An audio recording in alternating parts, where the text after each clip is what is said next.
नमस्कार, जय हिंद मित्रों। कैसे आप सभी? उम्मीद है आप सभी अच्छे और स्वस्थ होंगे और आप सभी इंतज़ार कर रहे हैं आखिर आरपीएफ कांस्टेबल एग्जामिनेशन 2025 का रिज़ल्ट कब आ रहा है। तो मैं आपको बता दूं, सबसे पहले रिज़ल्ट की बात तो दूर की बात है, यहाँ पर आरपीएफ कांस्टेबल आंसर की बात करते हैं कि आंसर की जो है वो फाइनली जो है आउट हो चुकी है। मेरा मतलब ये है कि आप सभी को पता है कि लगातार कल की डेट में भी आपने देखा था कि बार बार जो है इस पर लिंक जो एक्टिवेट किया जा रहा है, नहीं लिंक जो है एक्टिवेट है, लेकिन बात रही आंसर की चेक करने की, उसको मैं आगे बता रहा हूँ, ठीक है। क्योंकि यहाँ पर जो भी चीज़ें हुई हैं वो बात अलग करूँगा, लेकिन यहाँ पर मैं आपको ये बिल्कुल कह सकता हूँ अपने एक्सपीरियंस के अकॉर्डिंग, जो भी मेरा अभी तक का फिजिकल अलॉटमेंट हो या फिर किसी भी बारे में अगर बात करें कैसे प्रोसेस होता है, आप सभी को मैं पूरी जानकारी देने वाला हूँ विथ डॉक्यूमेंट वेरिफिकेशन। और आपका फिजिकल हो गया, DBPST, सारी चीज़ें बताऊँगा, और मेडिकल वगैरह सारी चीज़ें कैसे क्या होगी। और सबसे बड़ी बात यह है कि आपको मेरिट में आना चाहिए, क्योंकि मेरिट में आना भी बहुत ही ज़रूरी है, क्योंकि मेरिट के बिना भी आगे तो बढ़ ही नहीं पाओगे। तो आखिर आपकी कट ऑफ क्या जाएगी, DV के टाइम पे क्या रहेगी कट ऑफ। हालांकि DV और फिजिकल तो सेम कट ऑफ पे सारी चीज़ें हो जाती हैं, है ना, लेकिन मेडिकल भी होता है। तो कहाँ पर आप लोगों को अनफिट नहीं होना है, वो सारी चीज़ें बात करेंगे। आइए, बस सही डाटा बेस्ड एनालिसिस मैंने किया है, पूरे शिफ्टों का एनालिसिस करने के बाद जो कट ऑफ बन रही है आप सभी के लिए, कौन से कैंडिडेट ऐसे हैं जो बिल्कुल DBPST के लिए तैयार हो जाइए। चलिए मैं आपको बिल्कुल एनालिसिस के साथ दिखाता हूँ आंसर की के ऊपर, कि काफ़ी लोग बात कर रहे थे कि आंसर की के बारे में क्या बताना है। देखिए, जो भी हमारे चैनल के द्वारा जो भी मैं आप सभी को, आपका छोटा या बड़ा भाई, जो भी आप समझ रहे हो, मैं आपको जो भी चीज़ें बताता हूँ हमेशा कोशिश यही होती है कि जो चीज़ें हों अपने अकॉर्डिंग मैं ऑथेंटिक और 100% सही बताने का प्रयास करता हूँ और सबसे सटीक ही बताने का प्रयास करता हूँ। मैं एक ही भर्ती की बात नहीं कर रहा, बहुत सारी जितनी भी अभी तक मेरे सामने जो भी भर्तियाँ हुई हैं, जिस पर जब से मैं एनालिसिस करना स्टार्ट किया हूँ, हालांकि देखा जाए तो 90% जो है ऐसी कट ऑफ मैंने बताई है। मैं ओवरऑल सभी भर्तियों की बात कर रहा हूँ, उसके आसपास ही हमेशा हमारी बताई हुई कट ऑफ के आसपास ही आपकी कट ऑफ बनती है। अब ये मैं तो वहाँ पर भर्ती बोर्ड के द्वारा मैं तो वहाँ पर मेरिट बनाता नहीं, लेकिन हाँ, आप लोगों के जो बताए हुए डाटा के अकॉर्डिंग अलग, जब आपने एग्ज़ाम दे करके आते हैं उस टाइम पर मेरा डाटा अलग होता है, क्योंकि आपके वो आंसर की नहीं आई होती है, तो आपका कहीं ना कहीं स्कोर जो है काफ़ी ज़्यादा बढ़ रहा होता है। कोई बताया दे मेरा आउट ऑफ 120 में बोल रहा है 110, कोई 120 में 118 बोल रहा है, कोई मेरा कह रहा है कि 100 सही है, ठीक है, 120 में से।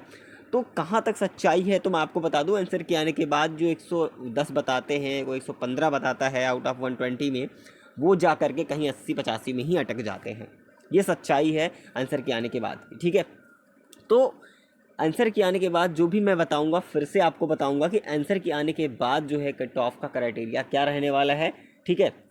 फिलहाल जहाँ तक बात रही आंसर की, तो मैं आपको बता दूं आंसर की जो आपकी देखने को मिलेगी, जैसे आपके लिंक एक्टिवेट की बात की, यही लिंक एक्टिवेट, लेकिन अभी तक आपका जो है जो आपका आंसर की है वो शो नहीं कर रहा है, ठीक है। तो मैं आपको बता दूं, देखिए आज आप सभी का आंसर की आउट होना था, आंसर की आज जारी होनी थी, लेकिन कुछ टेक्निकल इश्यूज़ के कारण आपके आंसर की नहीं आ पाई है। और कुछ भी प्रॉब्लम हो सकती है, वो हिडन है, क्योंकि वो सामने उन्होंने लीक नहीं किया, ठीक है।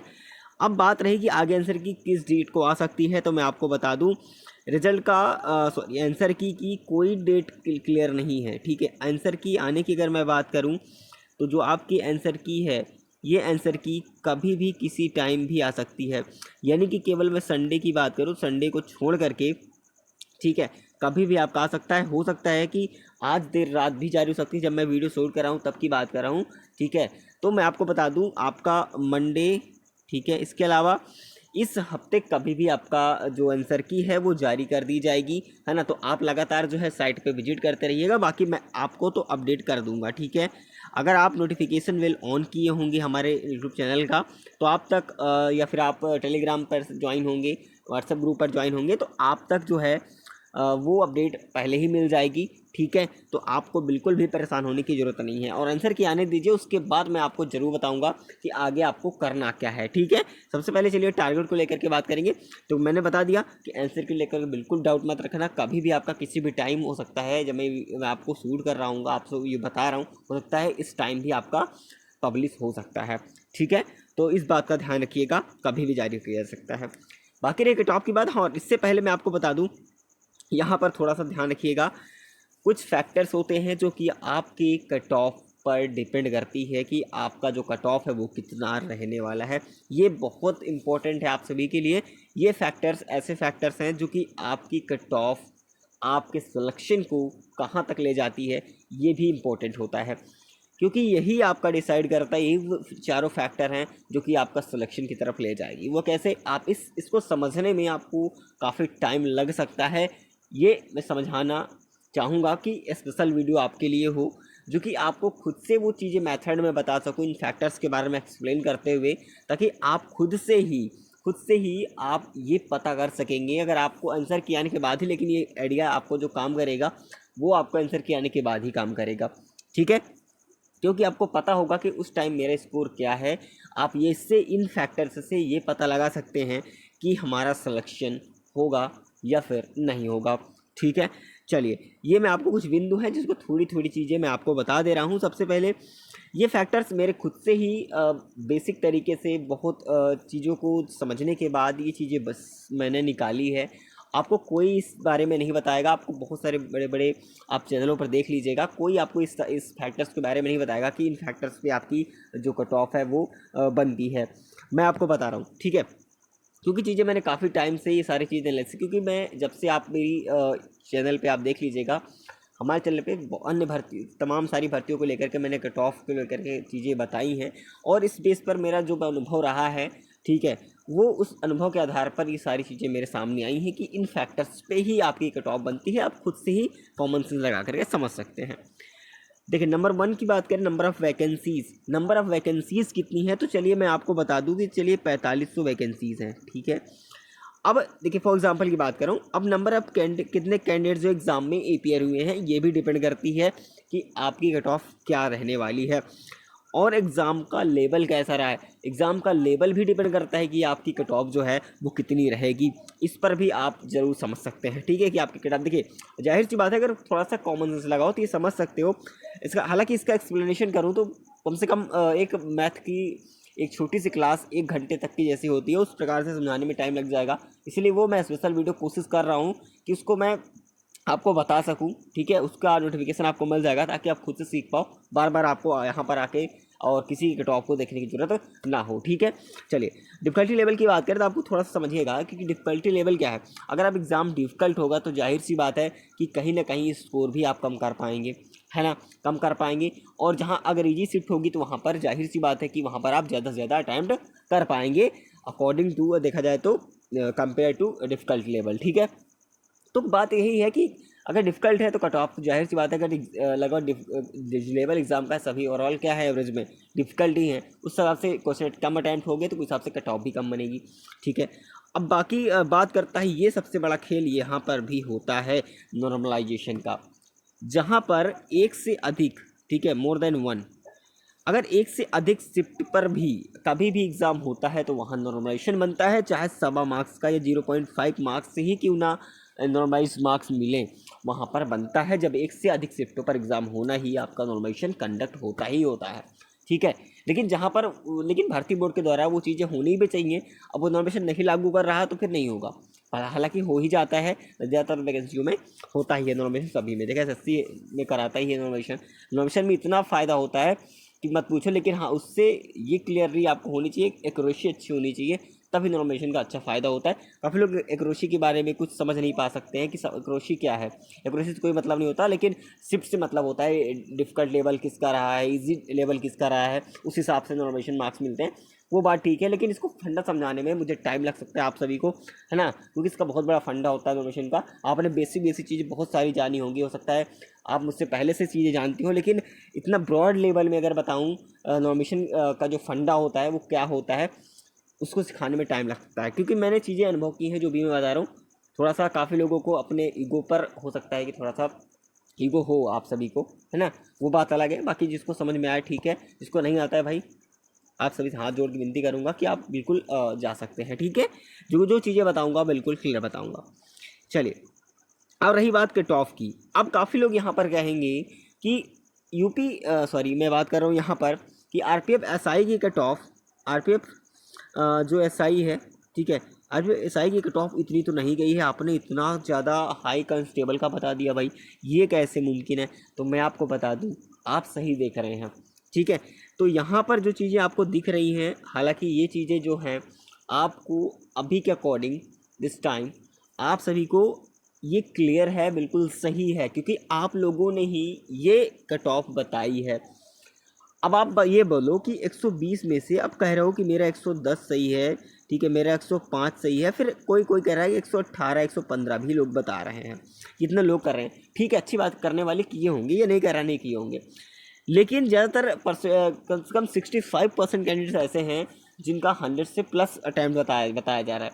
ठीक है, क्योंकि अभी आंसर की आई नहीं है ना। तो आंसर की नहीं आने के पहले जो आपके डाटा के अकॉर्डिंग कट ऑफ आपकी कुछ इस प्रकार से रहेगी, जो मैं बता रहा हूँ, ये चीज़ें मान के चलो, ठीक है। अभी ये एक्सपेक्टेड है, वो भी आंसर की के पहले के हिसाब से, और जैसे ही आंसर की आती है मैं आपको बता दे रहा हूँ कि 101% जो मैं कट ऑफ बताऊँगा आफ्टर आंसर की आने के बाद जो मैं आपको कट ऑफ बताऊँगा उसी के पास कट ऑफ रहने वाली है। आप ये इस वीडियो को या फिर इस स्क्रीन शॉट को सेव कर सकते हैं, ठीक है। आफ्टर आंसर की जो मैं कट ऑफ बताऊँगा वही कट ऑफ रहेगी,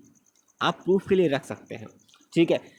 क्योंकि अब ये मैं सोचूं कि मैं ही भाई कट ऑफ बता, आप तो बहुत बड़े चेयरमैन हो चुके हो वहाँ के भर्ती बोर्ड के, आप तो पूरा सब कुछ आप ही देखते हो, काफ़ी लोग कमेंट करेंगे, ऐसा हो सकता है, क्योंकि चीज़ें मैंने बहुत सारी चीज़ें देखी हैं। लेकिन मैं आपको बता दूं, आप कुछ भी सोचो, क्योंकि मैंने जो भी एक्सपीरियंस लिया है, मैं अपने अनुसार बहुत सारी भर्तियों में ऐसी एनालिसिस की है, और कहीं ना कहीं ये भी कह रहा हूँ कि प्लस माइनस 1-2 हो सकता है, ये मैक्सिमम से मैक्सिमम स्कोर की बात करूँ, लेकिन आंसर के आने के बाद ये सटीक हो सकता है, उसी के 1.25 मार्क्स के आसपास इर्द गिर्द आपको देखने को मिलेगी कट ऑफ। हालांकि ये कट ऑफ अभी चेंज होगी, क्योंकि आंसर की आने के बाद फिर से ये कट ऑफ में बदलाव हो सकता है, ठीक है, इस बात का ध्यान रखना। इसके बाद में ये मत कहना कि मैंने इतनी कट ऑफ बताई थी, ठीक है, वो मैं आपको बाद में बताऊंगा जब आंसर की आएगी। फिलहाल आंसर की थोड़ा सा इंतजार करना ही पड़ेगा, है ना, और कभी भी आ सकती है, और मैं आपको नोटिफिकेशन बहुत जल्द डाल दूंगा जैसे ही पब्लिश होती है उसका एनालिसिस, और आपको बताऊंगा कि कैसे करना है, क्या करना है, आपका स्कोर कितना होगा, उस आधार पर मैं आपकी फाइनल सिलेक्शन की तरफ जरूर करवाऊँगा, ठीक है। अब थोड़ी सी मैं यहाँ पर बात कर लेता हूँ DVPST के बारे में, थोड़ा सा पेशेंस रखिएगा, ठीक है, DVPST के बारे में। और बाकी मेडिकल की बात करें तो थोड़ा सा यहाँ पर सब कुछ मैं मिक्स करके ही चल रहा हूँ। हालांकि DVPST की बात करें तो कॉमन सी कट ऑफ होगी, ठीक है, क्योंकि यहाँ पर जो आपकी फाइनल कट ऑफ बनेगी, जो आपका नॉर्मलाइजेशन होगा, वो आपका कहीं ना कहीं फाइनल में ही होगा, ठीक है। जो नॉर्मेशन का फंड मिलेगा आपको, नॉर्मेशन का मार्क्स मिलेगा, कहीं ना कहीं फाइनल में ही फ़ायदा होता है, क्योंकि जाहिर सी बात है कि अगर नॉर्मेशन मार्क्स होंगे तो थोड़े मार्क्स अगर आपके कम भी होंगे, आपको लगता है मेरे थोड़े मार्क्स कम हैं, हो सकता है कि नॉर्मेशन में आपका मार्क्स बढ़ करके आपको सिलेक्शन की तरफ ले जाए, है ना। तो जो मैंने कट ऑफ आपको बताई है, हालांकि अगर इतनी कट ऑफ तो बन रही है तो अभी से आपको लगता है मेरा कंफर्म है जो मैंने कट ऑफ बताई है यहाँ पर, तो अब बिल्कुल फिजिकल लिए फिक्र हो जाइए, यहाँ से सिलेक्शन, यहाँ तक कि फाइनल के लिए कोई नहीं रुक सकता इतने नंबर पे, ठीक है। अब बाकी मैं रही बात बता दूं कि आंसर के आने के बाद आपकी जो आपका फिजिकल होने वाला है वो कितने मार्क्स पर हो सकता है, वो आंसर के आने के बाद ही क्लियर होगा। हालांकि मैं एवरेज की बात करूं तो आप जनरल में अगर 85 मार्क्स हैं, जनरल की बात करो, बाकी कैटेगरी तो कम भी हो सकते हैं, तब भी आप जो है बिल्कुल फिजिकल के लिए तैयार हो सकते हैं। ये मैंने बहुत ही मैक्सिमम बताया, क्योंकि आंसर की नहीं आई है इस बेस पर बताया हूँ जो आपने डाटा बताया है। आंसर के आने के बाद सब कुछ साफ हो जाएगा कि फिजिकल हो सकता है कि इतने कैंडिडेट्स उसमें भी ना आए, हो सकता है सेकंड मेरिट लिस्ट भी नहीं लगानी पड़ जाए, ऐसा भी कंडीशन हो सकता है। हालांकि ये सारी चीज़ें अगर बताने लग जाऊँ तो काफ़ी टाइम लग जाएगा, जो मैंने बताने आया मैंने आपको बता दिया, और आपका भाई आप सभी के लिए बिल्कुल जो भी चाहेगा कोशिश करेगा कि हमेशा आप तक जो भी चीज़ें बताऊँ गाइड करूँ, आपको सही करूँ, आगे कैसे आपके प्रोसेस क्या होनी चाहिए, आगे की रणनीति क्या होनी चाहिए, क्योंकि यहाँ पर सबसे ज़्यादा कहीं ना कहीं जो हवा लोग समझ रहे हैं, है ना, कि जो है जो मेडिकल वगैरह सारी चीज़ें कहीं ना कहीं देखा जाए तो ये बात सच भी है कि भाई सबसे ज़्यादा जो है दिक्कत होती है तो वहाँ पर DVPST में ही, तो DV तो चलो ठीक है, PST के अंदर जो आपका फिजिकल होता है, मेडिकल होता है, ये सारी चीज़ों सबसे ज़्यादा कहीं ना कहीं हार्ड होता है यहाँ पर, तो यहीं पर लोग जो है सबसे ज़्यादा बाहर होते हैं। तो चलिए आगे की रणनीति जो भी होगी मैं आपको जो बताऊँगा, बाकी जो भी डाउट है कमेंट करेंगे, कोशिश करूँगा कि आप तक वो रिप्लाई दे सकूँ।